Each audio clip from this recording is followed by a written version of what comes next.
Sweet Luna and Celestia, this is so immersive. I can reach out and touch stuff. This is awesome. It's like I'm really there. I wonder what happens if I do this. Oops.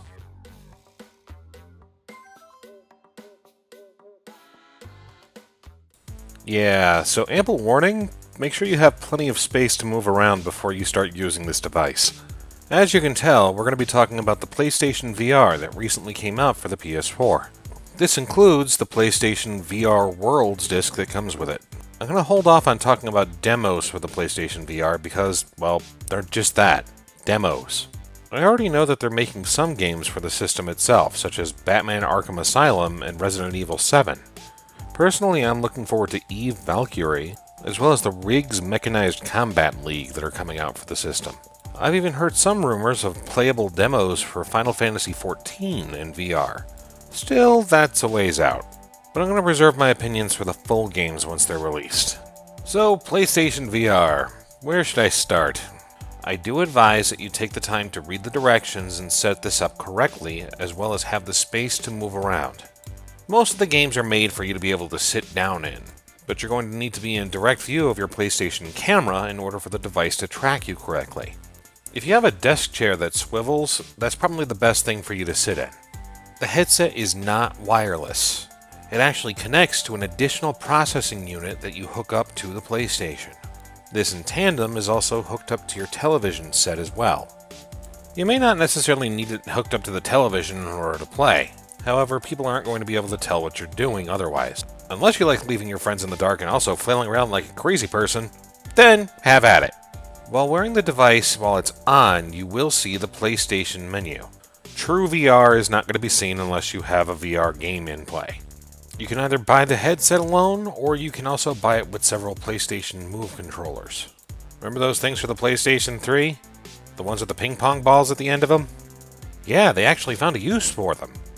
Though for today's games, it only works for 1 out of the 5. Which means it's up to the independent developers to implement the use of this controller. I am really hoping that the companies don't drop the ball on this one. Now, on to the games. The first one I'm going to talk about is more of an experience than a game. That said, I'm not going to be ruining the experience by showing too much footage. Ocean Descent has you as a deep-sea diver experiencing the ocean. There are 3 different experiences for you to go through, including a shark attack, going through a reef, or just going through the ocean to look at fish. It is a lot more exciting than it sounds. However, again, I don't want to ruin it for you. If you're looking for an experience to show your friends how the VR in this system works, this is a good way to do it.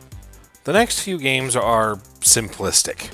You don't even need to use controllers in order to play these games, just the VR headset. The first one is VR Luge. This has you spiraling downhill in traffic on a street luge.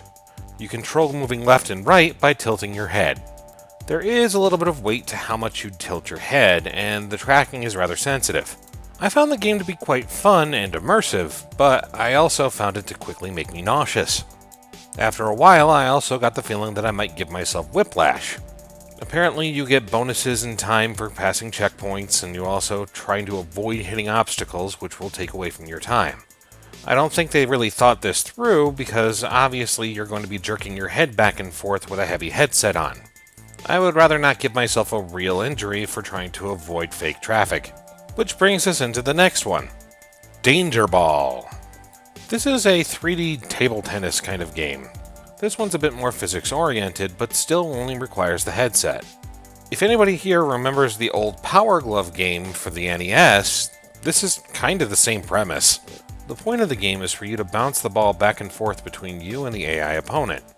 You control where you end up bouncing the ball based on where you're looking on the screen.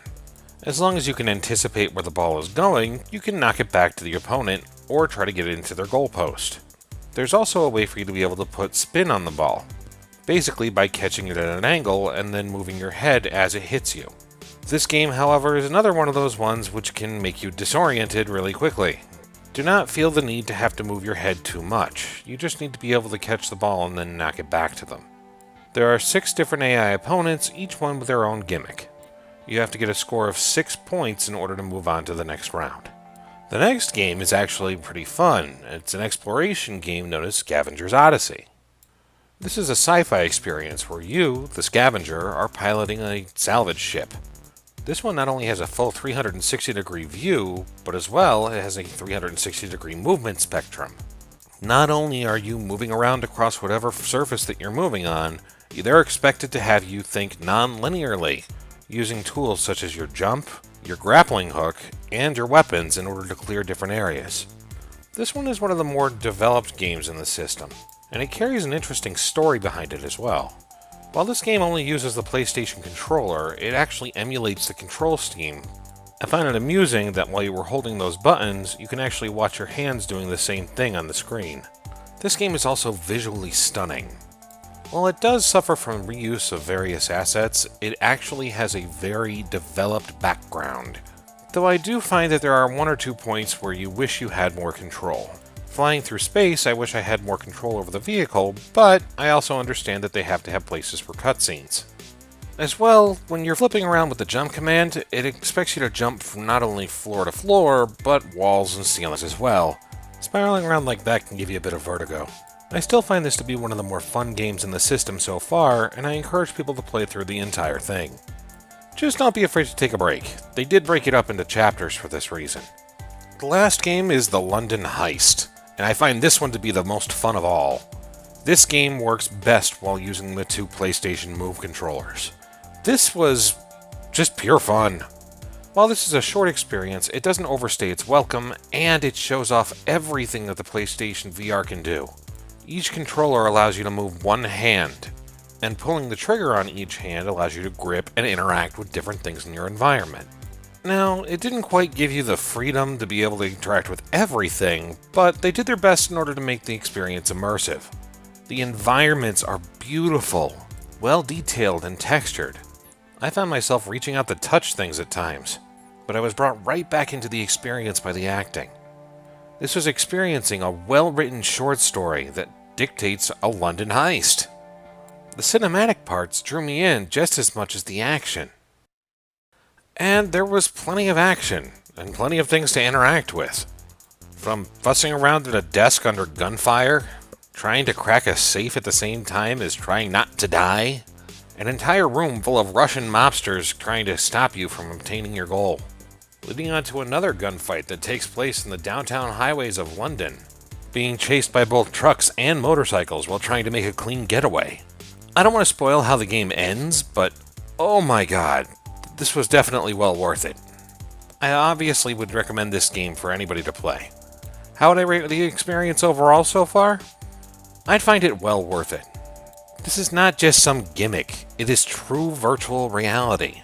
There is so much potential for this in gaming. We just need to make sure that they don't drop the ball.